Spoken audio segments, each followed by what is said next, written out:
Assalamu alaikum wa rahmatullahi wa barakatuh. Une enseignante originaire de Manado, submergée par ses émotions, arracha de force le hijab d'une élève musulmane de collège. Une vive dispute éclata alors entre elles, avec pour enjeu insensé. La perdante devrait changer de religion. Le débat enflammé se poursuivit jusqu'à ce que l'enseignante finisse par être humiliée publiquement. Suivez cette histoire palpitante jusqu'au bout, et que ceux qui s'abonnent voient leur subsistance facilitée. Dans une classe du collège public numéro 1, située dans un quartier tranquille de Manado, la leçon se déroulait comme à l'accoutumée, jusqu'à ce qu'un événement inattendu bouleverse toute la salle.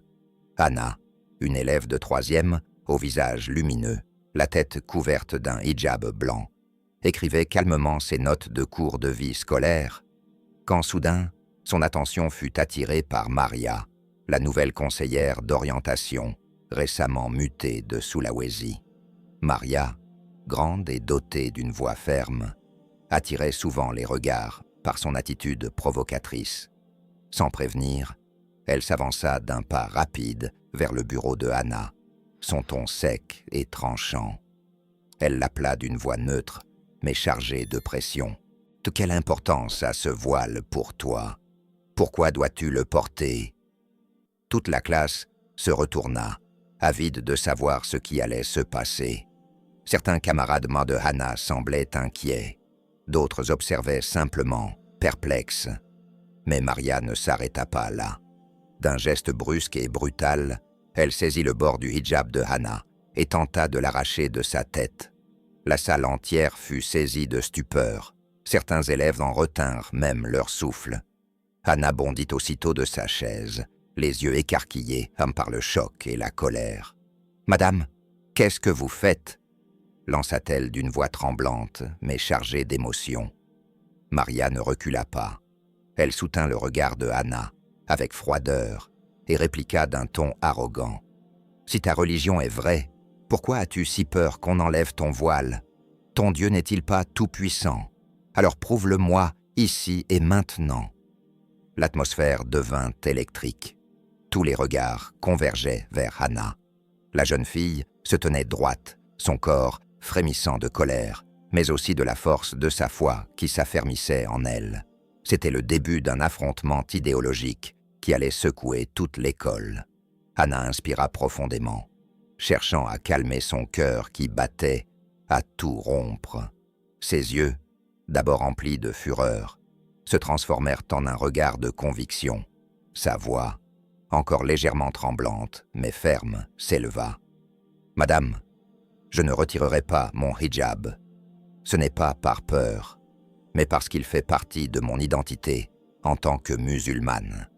Le hijab n'est qu'un tissu qui couvre la tête, mais il est le symbole de ma soumission à Allah. » L'atmosphère de la classe devint soudain silencieuse.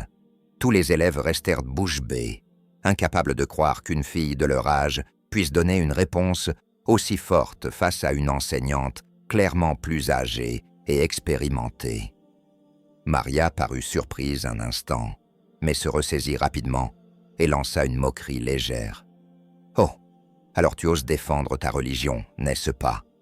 Dans ce cas, tu dois être certaine que ta foi est la véritable. » Hannah répondit d'une voix ferme. « J'en suis absolument certaine, madame. L'islam est la vraie religion, avec des enseignements justes et rationnels. Je suis prête à le prouver si vous acceptez de m'écouter. » Maria esquissa un sourire sarcastique, comme si elle avait déjà préparé une arme redoutable pour attaquer Hannah davantage. Mais la jeune élève ne se laissa pas intimider. Au fond de son cœur, elle sentait une nouvelle énergie jaillir, nourrie par sa conviction profonde en la vérité de l'islam. « Très bien, » répliqua Maria d'un ton toujours provocateur. « Alors voyons si tes arguments sont assez solides pour vaincre la logique et le bon sens. Allons-y, débattons. » Maria afficha un sourire rusé avant de poursuivre. « D'accord, Hannah, puisque tu es si sûre de toi, je te lance un défi. Nous allons nous interroger mutuellement sur nos croyances respectives. Je vais te poser 3 questions difficiles sur l'islam et tu devras y répondre avec des preuves claires. Si tu échoues, tu devras changer de religion et suivre l'enseignement chrétien. Oseras-tu relever ce défi? Toute la classe fut stupéfaite en entendant une mise au défi aussi extrême.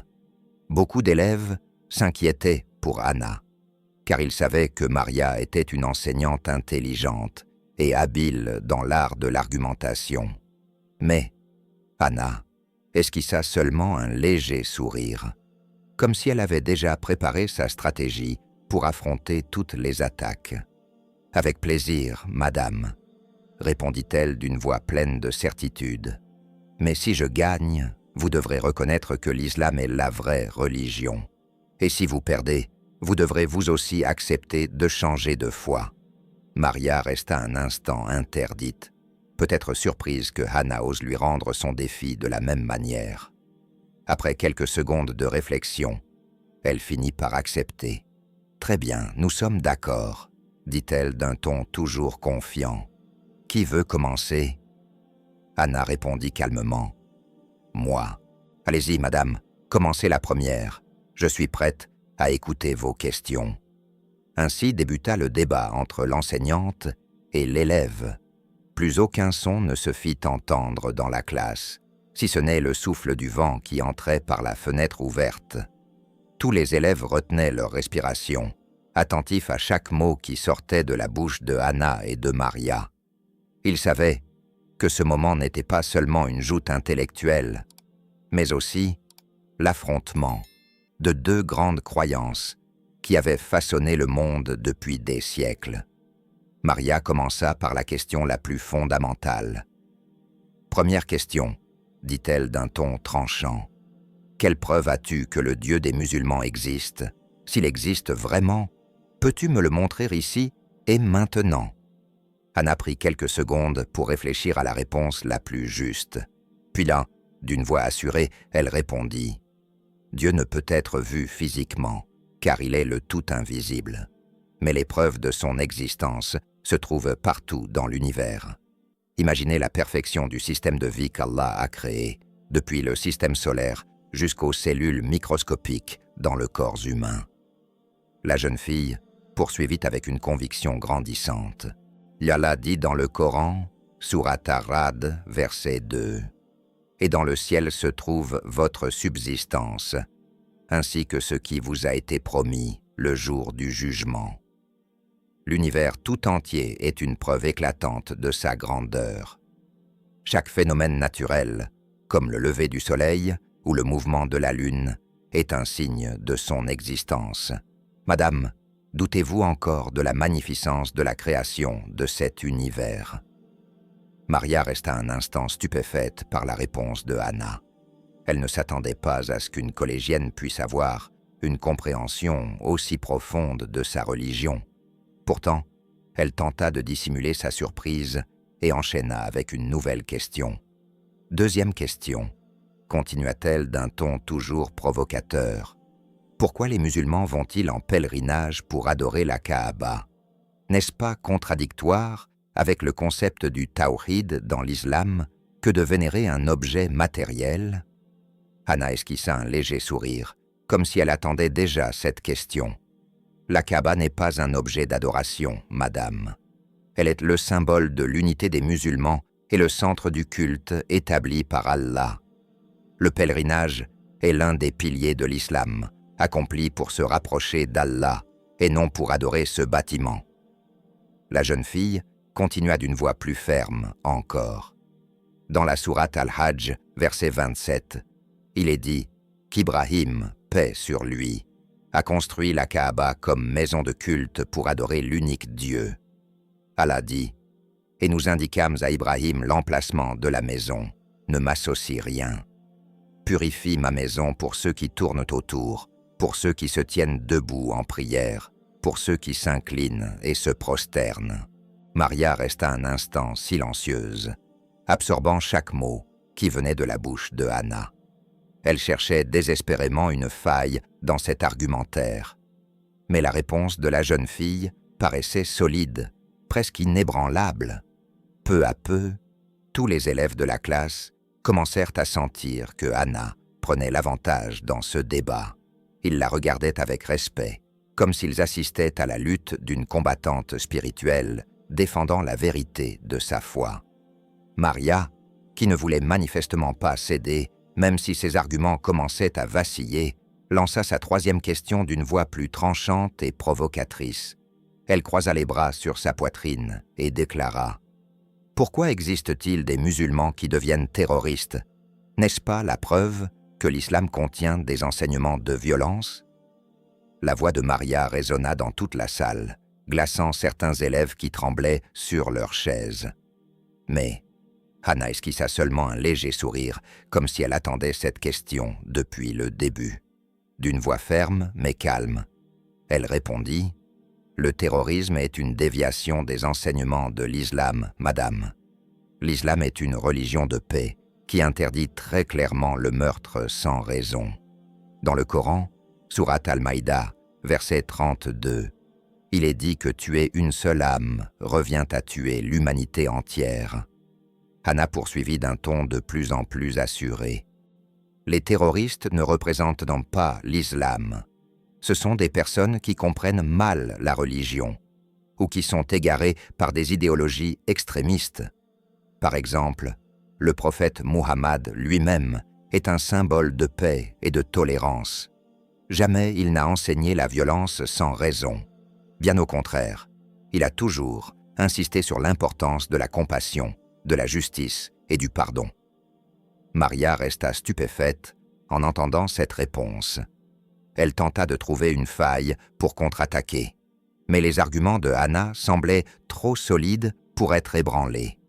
Dans la classe, certains élèves commencèrent à chuchoter, incapables de contenir leur admiration pour Anna. Ils comprenaient désormais que cette jeune fille possédait une compréhension de sa religion bien plus profonde que beaucoup d'adultes. Lorsque Maria eut terminé ses questions, ce fut au tour de Anna de lancer une série d'interrogations à son enseignante. Toujours avec la même assurance, elle déclara « Maintenant, c'est à moi de poser 3 questions à madame. Premièrement, pourquoi Jésus a-t-il pu mourir sur la croix? Qui l'a crucifié ?» La classe devint totalement silencieuse. Tous les regards se tournèrent vers Maria, attendant sa réponse. Maria tenta de répondre avec assurance. C'était la volonté de Dieu, afin que Jésus rachète les péchés de l'humanité. Il a accepté de mourir pour nous sauver tous.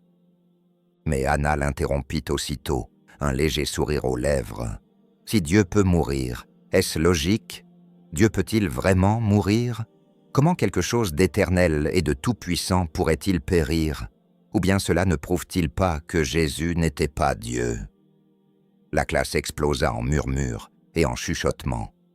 Beaucoup d'élèves restèrent stupéfaits devant la pertinence des questions de Anna. Maria, déconcertée, chercha un instant les mots justes pour répondre. Mais elle ne trouva rien d'assez convaincant. Son visage commença à rougir sous la pression des arguments de la jeune fille. « Je comprends ce que tu veux dire », finit par dire Maria après un long moment de réflexion. « Mais je crois que Jésus est le Fils de Dieu. Cela fait partie de notre enseignement. » Anna secoua doucement la tête, puis reprit d'un ton plus ferme. « Deuxième question, » dit-elle d'une voix plus assurée. « Jésus a-t-il jamais affirmé qu'il était Dieu ?» Maria resta silencieuse quelques instants, tentant de trouver une citation précise de l'Évangile qui appuierait cette affirmation. Mais après quelques secondes, elle dut admettre qu'aucun verset clair ne mentionnait que Jésus s'était proclamé Dieu. Anna, percevant l'hésitation sur le visage de son enseignante, poursuivit avec une conviction grandissante. Dans le Coran, sourate Al-Imran, verset 59, Jésus lui-même rejette l'idée d'être Dieu. Il n'est qu'un messager de Dieu et non Dieu lui-même. Ce verset dit « En vérité, Allah est le seul Dieu véritable, et tout ce qu'ils adorent en dehors de lui n'est que vanité. Allah est le Très-Haut, le Tout-Puissant. » Maria paraissait de plus en plus acculée. Elle fouillait dans sa mémoire les enseignements du christianisme, mais rien ne semblait assez solide pour contrer les arguments de Hana. L'atmosphère de la classe devint encore plus tendue. Tous les élèves retenaient leur souffle.